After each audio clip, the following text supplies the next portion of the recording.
একজন ব্রিটিশ নাগরিক বাংলাদেশিদের ঘরের মধ্যে অপ্রয়োজনীয় জিনিস কেমন থাকে তা নিয়ে একটা গবেষণা করেছিলেন। উনি দেখেছিলেন যে প্রায় 2,500 থেকে 3,000 রকমের জিনিসপত্র একজন গৃহস্থের ঘরে থাকে। এটা অনেক আগের কথা।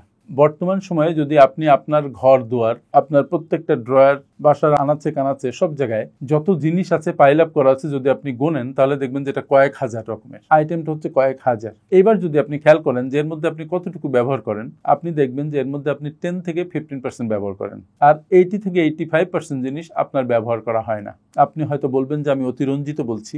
যদি আপনি সেটা মনে করেন, আপনি বাসায় যেয়ে ড্রয়ার খুলুন, বাসায় যেয়ে চারিদিক খেয়াল করুন, আপনি দেখবেন যে আপনি ব্যবহার করেন 10 to 15%, সর্বোচ্চ যদি ব্যবহার করেন তাহলে 20%। তাহলে বাকিগুলা আপনার বাসায় কেন আছে? কখনো কখনো আপনি নস্টালজিক, কখনো কখনো আপনি অতীতের সব জিনিস রাখতে ভালোবাসেন, কখনো কখনো শুধুমাত্র ভালো লাগছে বলে আপনি সেগুলো রেখে দিয়েছেন, আবার কখনো কখনো বাঁচবেন কখন, সময় পাবেন কখন, এটা ফেলবেন কেন, এইসব কারণে রেখে দিয়েছেন। সবচেয়ে বড় কথা হচ্ছে এদিকে আপনার দৃষ্টি নেই বলে আপনার বাসায় সব জিনিসপত্র পাইলড আপ হয়েছে। আপনি দেখবেন যে এখান থেকে 15 বছরের আগের প্যান্ট আপনার রয়েছে, আপনার জামা রয়েছে 20 বছর আগের, কিন্তু এগুলো আপনি কখনো আর পরবেন না, পরেন না। যেগুলো আপনি পরেন না এবং ভবিষ্যতে পরবেন না, কিন্তু অতীতে আপনি কিনেছিলেন, এই মায়ায় রেখে দিয়েছেন, এই জিনিসগুলা আপনার জায়গা অকুপাই করে রেখেছে, ধুলায় ভর্তি হয়ে থাকছে, এবং বিশেষত এটার কোনো ইকোনমিক ভ্যালু থাকছে না, ইমোশনাল একটা অকেজো ভ্যালু হয়তো থাকছে। সো এটা রোজার মাস, এখন কাজ কম আমাদের হাতে, আমরা এখন কঠিন কাজ থেকে নিজেদেরকে দূরে রাখি। এই সময়টা একটা কাজ করুন, বাসায় যান,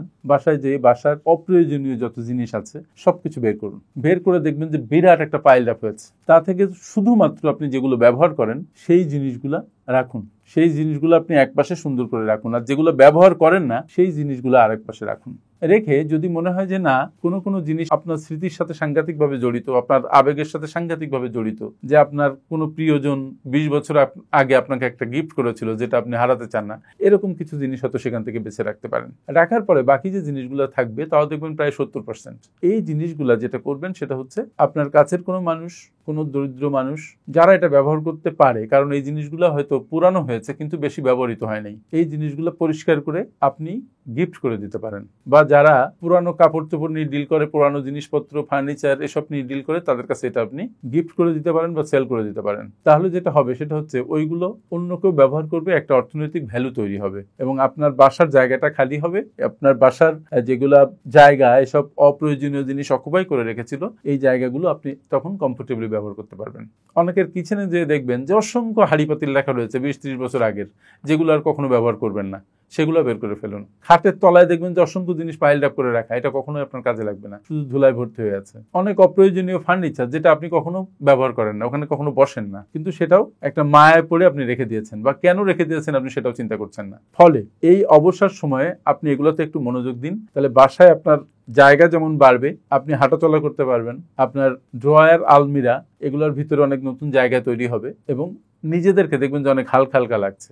আর এমনও হতে পারে যে অনেক প্রয়োজনীয় জিনিস যেটা আপনি এতদিন খুঁজেই পাচ্ছিলেন না, সেগুলো আপনি এই ফাঁকে খুঁজে পেতে পারেন। সুতরাং আর দেরি নয়, আজকেই বাসায় যেয়ে এই চেষ্টাটা করুন। Thank you very much. আপনারা যারা বিশ্বমানের project profile, company profile, project feasibility, market survey, business and marketing plan এবং ওয়েবসাইট তৈরি করতে চান, তারা আজই যোগাযোগ করুন আমাদের সাথে।